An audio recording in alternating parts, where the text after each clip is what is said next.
Boa noite a todos. Agradecer mais uma vez a oportunidade, de poder estudar os ensinamentos de Jesus junto com vocês, à luz da doutrina espírita. Hoje nós vamos fechar o capítulo número 3 do Evangelho segundo o Espiritismo, capítulo Há Muitas Moradas na Casa do Pai, o item 19, que foi passado pelo Espírito de Santo Agostinho, em Paris, 1862. E o título que fecha esse capítulo, o título desse item é Progressão dos Mundos. Então ele começa dizendo assim: o progresso é lei da natureza. A essa lei, todos os seres da criação, animados e inanimados, foram submetidos pela bondade de Deus, que quer que tudo se engrandeça e prospere. Então aqui ele já começa falando para a gente que tudo está em processo de evolução. Os animados e os inanimados. Ou seja, as plantas estão em processo de evolução. Os animais, nós seres humanos, mas também o reino mineral, as coisas que não têm vida, né? Tem uma frase que é atribuída a Leon Denis, não tem confirmação que é dele, que diz assim: a alma dorme no mineral, sonha no vegetal, agita no animal e acorda no homem. Essa frase, ela é muito interessante para que a gente faça uma reflexão disso que ele está falando aqui, de que tudo está em evolução. É claro que a condição que nós nos encontramos hoje não nos permite conhecer a fundo como se dá a evolução em alguns graus, tá? Entre eles o grau dos inanimados, né? A gente sabe que eles passam por transformações geradas às vezes pelas forças da natureza. Não quer dizer, dentro de algumas condições, o carvão vira, por exemplo, diamante, condições naturais, mas nós temos também a interferência do homem em cima desses materiais, né? A gente pode pensar na argila, por exemplo, que o homem transforma em vasos, né? Em panelas. Então, são transformações que essas coisas passam por atuação do homem ou atuação da própria natureza. Como que isso modifica a sua estrutura? Porque a gente tem que lembrar que esses inanimados, eles são o fluido universal, né? É uma mudança do fluido universal. Como que essa mudança está se dando neles, para que eles se transformem e evoluam, nós ainda não temos capacidade de entender, tá? Mas não vamos nos preocupar com isso, é só para que a gente entenda que tudo está em evolução. A nossa preocupação hoje maior é como está a nossa evolução, como que nós estamos caminhando evolutivamente. No futuro, quando estivermos em outros patamares, com certeza teremos essa oportunidade de compreender a evolução em outros mundos, né? No mundo mineral, no mundo animal, no mundo vegetal. Então, nossa preocupação primeiro tem que ser essa da nossa própria evolução. Ele vai seguir dizendo aqui: a própria destruição, que aos homens parece o termo final de todas as coisas, é apenas um meio de se chegar, pela transformação, a um estado mais perfeito, visto que tudo morre para renascer e nada sofre o aniquilamento. Então, tudo está em evolução, e uma das formas da evolução dessa transformação é através da destruição. Os estudos da ciência em relação, por exemplo, à criação da Terra, diz que foi necessário 2 gerações de estrelas morrerem para que tivesse condição da gente ter o planeta Terra e o sistema solar. Então, como que é isso? Apareceu uma geração de estrelas, elas tiveram lá seu ciclo de vida. O ciclo de vida das estrelas termina com uma explosão. Ela joga então matéria no espaço, né? Essa explosão faz criar novos elementos. Esses elementos se juntam, criaram uma nova estrela, ou seja, uma nova geração de estrela. Ela passou por seu período de evolução, explodiu e aí teve a condição de se formar o nosso Sol e os planetas, inclusive a Terra. Tá? Por que eu estou falando isso? Para que vocês tenham uma ideia do que ele está falando aqui, de que as coisas se transformam. Então, se no macro, uma estrela, né, explode, vai dar surgimento a outros astros, aqui no nosso plano é a mesma coisa. Quando nós perdemos o corpo físico, nós sabemos o que acontece, né? Ele é decomposto pela natureza e é reutilizado, né, em outras coisas. Mas nós não somos matéria orgânica, nós somos espíritos. Então, muitas vezes, essa matéria vai ser utilizada para a criação de outros organismos. E nós, quando formos voltar, nós vamos ter, vai ser constituído para a gente um outro organismo para que a gente possa viver outra vida encarnada. Ele vai seguir dizendo aqui: ao mesmo tempo que todos os seres vivos progridem moralmente, progridem materialmente os mundos em que eles habitam.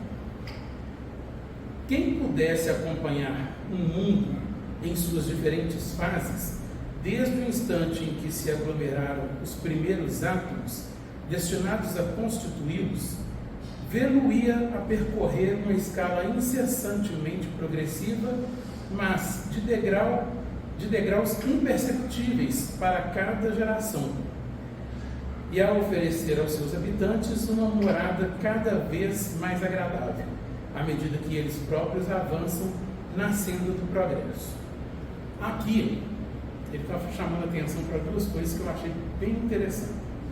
A primeira, quando ele vem dizer para a gente dessa questão, então, afirmar essa questão do progresso, né? Os mundos estão progredindo junto com os seus habitantes, né?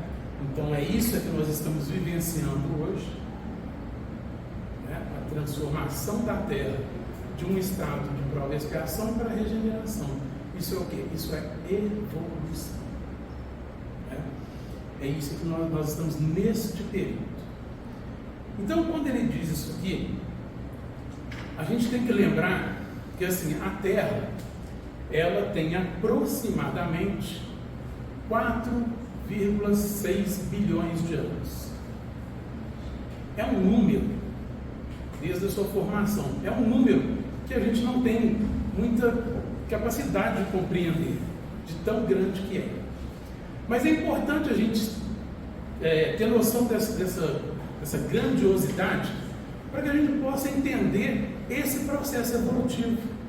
Porque quando a Terra se formou, ela se forma como uma esfera, né? Uma esfera incandescente. A Terra é redonda, tá, gente? Não é plana, não. Lembrando isso.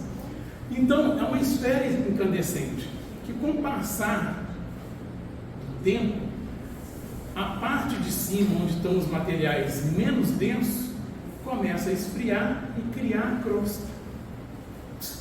E depois disso, vai chegar a água, né? Os cientistas acreditam que a água chega através de impacto com meteoros, vários meteoros que existiam naquela época, que viajavam pelo universo e trazia água no estado congelado, e ele vai trazer essa água para a Terra. A partir da água é que a Terra começa a ter condição de ter vida. A vida começa nos oceanos, com as formas mais primitivas, e aí vai crescendo, vai se tornando cada vez mais complexa, até que sai da água primeiro as plantas, depois os animais. Então, quando eu digo 4,6 bilhões de anos atrás começou a formação, dá para a gente entender todo esse processo, porque leva muito tempo mesmo, até chegar onde nós chegamos, tá? A segunda coisa que me chama a atenção aqui, ele diz, né, que a Terra está sempre, os planetas, né, eles estão sempre num processo cada vez melhor. E isso é muito importante para que a gente tenha em mente. O mundo está cada vez melhor. Então, as pessoas têm o costume hoje em dia de dizer que a época delas era melhor que hoje. Gente, a gente pode ter saudade das coisas que a gente viveu lá atrás, mas dizer que o mundo lá de trás era melhor do que o de hoje, isso não é uma verdade. Em qualquer aspecto que você pensar.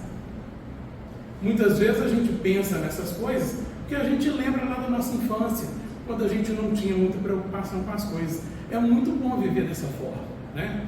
Mas vai viver lá atrás, na época da sua mãe como adulto, na época da sua avó como adulto, tendo 10 filhos e, por exemplo, tendo que lavar fralda, porque não tinha fralda descartável, era fralda de pano. Vai passar o dia na lavoura, debaixo de sol quente, o dia inteiro, com enxada, ali arando a terra, plantando, depois colhendo. Hoje a maioria das pessoas não fazem esse tipo de trabalho mais, porque o mundo evoluiu. Nós vivemos num mundo melhor. Antigamente, as pessoas achavam normal que você pegasse uma criança de 12 anos, entregasse para um adulto, para que esse adulto casasse com ela, esse adulto ia ter relação sexual com aquela criança. Todo mundo achava isso normal. Hoje, na maioria das sociedades, isso é impensável. Uma criança de 12 anos não tem capacidade de estar casada, de assumir uma responsabilidade de uma casa. Isso é evolução. Nós vivemos num mundo muito melhor do que antigamente. Mas eu abro o jornal e eu só vejo coisa ruim. Eu ligo a televisão e só tem desgraça. É verdade. Por quê? Porque também melhorou no mundo a forma de comunicação. Porque todas essas coisas aconteciam e muitas vezes aconteciam de uma forma muito pior, inclusive, do que acontece hoje. Só que as pessoas não ficavam sabendo. Não tinha como a comunicação das coisas chegarem para a gente. Hoje é online. Hoje a coisa está acontecendo, a pessoa tira o celular e começa a gravar. Todo mundo fica sabendo. Por que que isso é extremamente importante? Porque isso ajuda com que a gente possa fazer uma avaliação da condição em que a Terra se encontra, em que seus habitantes se encontram e a condição que nós nos encontramos também. É a partir dessas notícias que nós conseguimos fazer uma avaliação. Em que estágio evolutivo realmente eu estou? Esse tipo de coisa aqui eu não faço mais. É para condenar quem está fazendo? Não. Vamos lamentar, vamos orar por aqueles que ainda praticam essas coisas. Mas que bom, nós não fazemos mais. Mas essa série de coisas aqui, que as pessoas já estão fazendo, eu ainda não estou fazendo. Então, eu preciso me espelhar nessas pessoas, procurar saber como que elas conseguem fazer essas coisas e procurar fazer também. Isso é evolução. Então, por isso que eu estou dizendo para vocês, nós vivemos num mundo muito melhor. E ele vai melhorar cada vez mais. Não tenham dúvida disso. Tá? E lógico que nós vamos pegando todo esse conforto que essa galera traz para a gente. Conforto tecnológico, material, mas também o conforto moral. Porque é muito bom a gente saber que tem coisas que a gente não faz mais. É muito bom a gente saber como que tem pessoas que também estão nesse caminho. Então, quando a gente vê coisas como essas inundações no Rio Grande do Sul, é muito bom ver a mobilização das pessoas para ajudarem. Então, a gente começa a ver que tem muitos corações bons no mundo e que a gente não vê no dia a dia na televisão, porque não isso não dá audiência, as pessoas não querem mostrar as coisas boas. Então fica passando para a gente uma sensação de que a gente vive num mundo muito ruim, mas na verdade nós estamos vivendo num mundo muito bom em relação ao que era lá atrás. Tem muito para melhorar? Lógico, por isso nós estamos estudando aqui progressão dos mundos. O mundo está em evolução, vai melhorar cada vez mais. nós vamos viver num mundo cada vez melhor. Mas vamos esquecer um pouco essa questão lá de trás, porque nós estamos evoluindo. E isso tem uma importância enorme quando a gente pensa assim. Uma das coisas que as pessoas costumam dizer é: mas na minha época as crianças brincavam, corriam na rua o tempo inteiro, para lá e para cá, jogava bola e não sei mais o que e tal. Ótimo, naquela época. Hoje as crianças ficam dentro de casa, socadas em computador, em celular. Naquela época, era necessário aquele tipo de brincadeira que ia desenvolver fisicamente as crianças. As crianças precisavam se desenvolver fisicamente para o tipo de trabalho que ia aparecer para elas. Né? A maioria das pessoas, semana passada estava conversando com o Limir, ele contando que ele mesmo subiu uma parede lá uns anos atrás na casa dele. É isso. É isso. Então, para poder fazer isso, você precisava brincar muito, correr, subir nas coisas, ter força física para isso. Mas eu repito para vocês, nós estamos em evolução. As máquinas estão tomando conta de tudo. As máquinas vão fazer tudo por nós no futuro. Então, a geração que nós precisamos criar hoje é a geração que tem condição de controlar mentalmente as máquinas. E é por isso que essa geração, ela está muito mais voltada para computadores e celular. Tem que deixar o filho o dia inteiro? Não, lógico que não. Precisa estudar, precisa aprender outras coisas. Mas a gente não deve ter essa preocupação enorme de que o menino simplesmente não quer brincar de ficar correndo para ficar na frente do computador. Desde que você ponha um limite, é extremamente importante, porque é ali que ele desenvolve a capacidade dele de lidar com as máquinas. Quando for um adulto, ele vai controlar essas máquinas, que hoje nós estamos vendo aí. Hoje tem máquina para tudo. Hoje você não precisa limpar a casa, tem um robô que limpa a casa para você, varre e passa pano. Ele faz isso para você. Então, quantas coisas no futuro breve nós teremos à disposição e vão precisar de pessoas que tenham capacidade para pensar a criação dessas coisas, o funcionamento dessas coisas. Então, é por isso que a nossa geração de crianças hoje tem um hábito diferente das de antigamente. Tá? Seguindo o que ele diz aqui,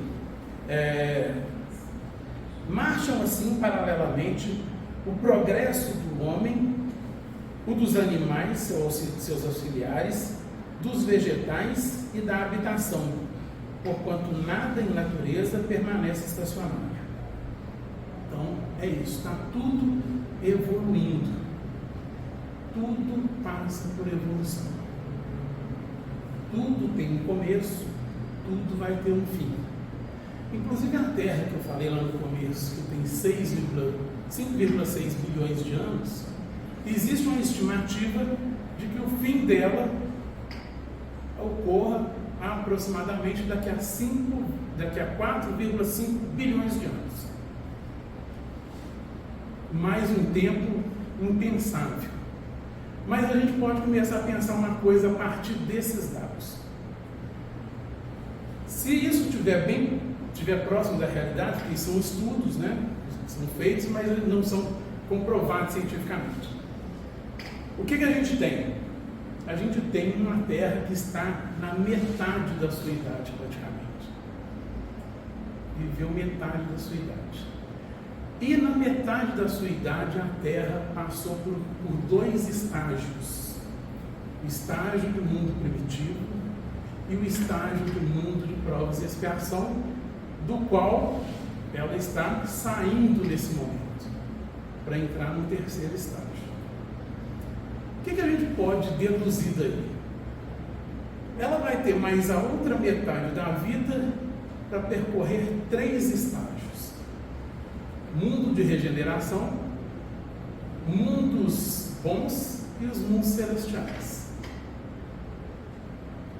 Então, na primeira metade ela percorreu 2 estágios, na segunda metade ela vai percorrer 3. Isso para mim significa que quanto mais a gente evolui, mais rápido se torna a evolução da gente. Os primeiros estágios eles são mais lentos, Porque nós estamos mais presos à matéria. Os outros estágios são mais rápidos. Então veja bem, nós estamos muito próximos de uma virada da Terra para mundo de regeneração. Todos nós estaremos nesse mundo de regeneração para a Terra? Não. Quem vai estar lá? Não sei. Isso é individual. Cada um vai fazer a sua avaliação. Mas é importante que ninguém desanime, independente da idade que tenha. Porque nós não sabemos qual é a distância da nossa condição hoje para a condição de estar no mundo de regeneração. Lembrando, mundo de regeneração não significa mundo de espíritos perfeitos. Lá vai haver o mal também. A diferença é que o bem vai sobrepor ao mal. Então ninguém precisa ser perfeito para sair da Terra e ir para o mundo de regeneração, não. Nós vamos para lá, que se tiverem condição, vão para lá com muitos defeitos. Agora, em que estágio nós estamos? Às vezes nós estamos muito próximos, falta muito pouca coisa para fazer para estar nesse estágio. Aí a pessoa fala assim, não, nessa idade não vou fazer mais nada, não. Perde a oportunidade. Gente, às vezes é uma aprovação de uma semana ali que você consegue vencer e você tem a capacidade de estar ali. Nós não temos como mensurar isso. O que nós temos que fazer é acreditar que é possível. Tem uma oportunidade de fazer uma coisa boa, vai lá e faz. Não pense que tem que ser perfeito. Ninguém vai para o mundo de regeneração perfeito, porque lá não é lugar de espíritos perfeitos. Então vamos acreditar nisso.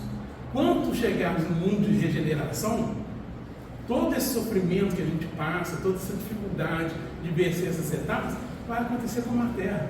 Nós vamos estar muito mais próximos de sermos espíritos perfeitos. Porque a influência da matéria, que nos traz as coisas ruins, ela vai diminuir. Então nós vamos conseguir andar muito mais rápido do que nós andamos até agora. Então vamos ter isso sempre em mente. Ele segue dizendo aqui: quão grandiosa é essa ideia e digna da majestade do Criador, quanto, ao contrário, é mesquinha e indigna do seu poder e que concentra a sua solicitude e a sua providência num imperceptível grão de areia que é a Terra e restringe a humanidade aos poucos homens que a habitam. Essa evolução, ela é universal. E aí está a grandiosidade da coisa.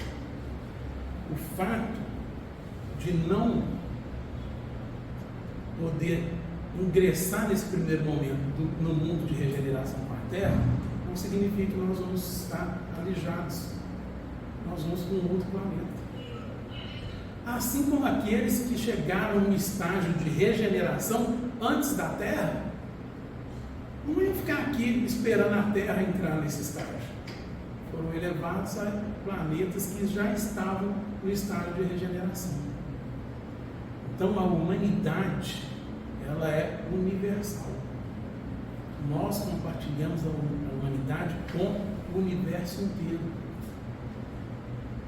Beleza, partimos para o mundo de regeneração. Começamos a caminhar muito rapidamente lá, nós vamos passar por um estágio de mundo. Mesmo que a Terra continue lá no mundo de regeneração, existem muitas moradas na casa do Pai. E cada uma dessas moradas é adequada para o tipo de evolução que eu consegui atingir. Então, os mundos progridem, mas nós podemos progredir com os mundos ou não, ou progredir mais rápido que o progresso dos mundos. Isso depende de cada um. Isso é nosso, individual. E não devemos ficar presos na visão do que o outro está fazendo. A visão é o que nós estamos fazendo. É o nosso caminho que importa. Eu costumo dizer que os ensinamentos de Jesus, eles são direcionados para uma pessoa. E na maioria das vezes, a pessoa não presta atenção nisso. E essa pessoa é aquele que se dispôs a ler, a procurar esse ensinamento. Ou seja, o ensinamento é direcionado individualmente para cada um de nós. Porque cada um de nós tem que pegar esse ensinamento e trabalhar em cima dele para o melhoramento. E o que as pessoas fazem? Pegam o ensinamento e vão jogar o ensinamento na vida do outro. É isso que as pessoas fazem. Então, você não pode usar saia, você não pode ter relacionamento homossexual, você não pode isso, você não pode aquilo, você não pode um monte de coisa. É isso que é dito. Mas não é isso que a gente quer para a gente fazer. Esquece o outro. A vida é dele, deixa ele fazer o que ele quiser na vida dele. Vamos se preocupar com a nossa. Ali está escrito o que eu devo e o que eu não devo fazer. Eu, individualidade. O outro vai chegar um momento em que ele vai compreender que esses ensinamentos é para ele e ele vai seguir os ensinamentos. Eu vou ter pressa para ele? Não. Eu tenho que ter pressa para mim. Tá? A pressa dele ele tem que ter. Se ele não tiver pressa, não tem problema. Porque Deus tem paciência, tem a eternidade inteira para esperar a nossa evolução. Ele não está preocupado com a velocidade da nossa evolução. Ele tem a certeza que nós vamos atingir o objetivo. Agora, quem vai decidir com que velocidade vai chegar lá? Somos nós. Então, cada um vai no passo que acha adequado. Uns vão apertar o passo, vai ser sofrido, vai ser doloroso, tá? Vai ter que enfrentar várias coisas rapidamente para subir rápido. Outros vão naquela preguiça, né? Não, desviar aqui, deixa eu ver se tem um jeito de passar aqui na sombra e tal. Vai devagarzinho, um dia vai chegar lá. Né? E aí o Santo Agostinho vai terminar dizendo assim: segundo aquela lei, este mundo esteve material e moralmente num estado inferior ao que hoje se acha, e se achará sobre esse duplo aspecto a um grau mais elevado. Ele ha chegado a um dos seus períodos de transformação, em que, de orbe expiatório, mudar-se-á em planeta de regeneração, onde os homens serão ditosos, porque nele imperará a lei de Deus. Uma coisa bem que chama atenção aqui nesse texto é quando ele diz que se a gente pudesse, né, acompanhar a evolução planetária, a evolução dos mundos, a gente ia conseguir se maravilhar com o que acontece. Por quê? Porque a evolução, né, quando eu falo desses tempos de 4 bilhões de anos, é tão grande que a gente não consegue numa geração, numa encarnação, mensurar isso. Mas isso tem uma coisa bem interessante em relação a isso. O livro do Evangelho foi escrito em 1864. Em 1864, realmente, você só podia imaginar. Mas hoje, a tecnologia nos permite ir no YouTube e pesquisar formação da Terra. Nós vamos ver lá uma simulação de como que isso se deu. Rapidamente, alguns minutos, vai mostrar o que se sucedeu nesses períodos de bilhões de anos. Olha como nós estamos num mundo melhor. Né? Então vamos ter sempre isso em mente. É importante que a gente tenha esse pensamento positivo, embora nós sejamos convidados o tempo inteiro a termos pensamentos negativos, a pensar que as coisas estão piores. Mas isso não é uma verdade. Vamos acreditar, vamos correr atrás, vamos ler, vamos entender o que os Espíritos estão trazendo para nós dentro da codificação, que nós vamos ter a certeza absoluta de que continuamos vivendo cada dia no mundo melhor. O tempo se esgotou, eu gostaria de agradecer a oportunidade. Uma boa noite a todos. Vou deixar vocês agora com o Valdir, que vai dar sequência aí no estudo do livro dos Espíritos. Muito obrigado.